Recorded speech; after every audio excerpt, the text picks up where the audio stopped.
సమయం దొరకట్లేదు అంటారు. మనము కర్మయోగం వలన ఏంటంటే దేహ పోషణ, కుటుంబ పోషణ, సమాజ శ్రేయస్సుకు కర్మయోగం పనికొస్తుంది. అంటే మనం పనులు చేస్తే, మనం డ్యూటీలు చేస్తే ఈ లాభాలు. ఇక ఈ ధ్యాన యోగం ఏంటంటే మనకు ఆరోగ్యం కోసము, శాంతి కోసం, మోక్షం కోసం ధ్యాన యోగం చేయాలి. ఈ రెండింటిని బ్యాలెన్స్ చేస్తూ పోతున్నారు. అందరు కర్మయోగం అంటే పనులు చక్కగా చేస్తున్నారు కానీ ధ్యాన యోగం చేస్తలేరు. ధ్యాన యోగం చేసేటోళ్ళు కూడా కర్మయోగాన్ని నిర్లక్ష్యం చేయకూడదు. కనుక ఈ యొక్క కర్మయోగాన్ని అంటే మన పనులు, మన డ్యూటీలని చక్రమంగా ధర్మమైన వృత్తిని ఎంచుకొని ఆ పనులు చక్కగా చేస్తూ కూడా ఇంత ధ్యాన యోగం చేసుకోవాలి.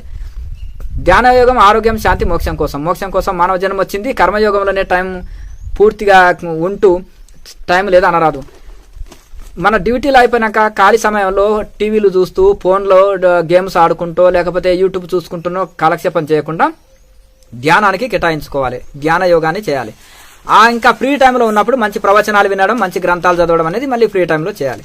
కనుక ఫ్రీ టైంని ధ్యానం కేటాయిస్తే తప్పకుండా దొరుకుతుంది. ఎట్టి వారికైనా, ఎట్టి విద్యార్థులు కానీ, బిజీ షెడ్యూల్డ్ ఉన్న జాబ్ ఉన్న వాళ్ళు కానీ ఉదయం సాయంత్రాలు కొంత సమయాన్ని కేటాయించుకొని చేయాలి. ఫ్రీ టైం ఖాళీ సమయం దొరికినా మధ్య మధ్యలో కూడా చేసుకోవచ్చు.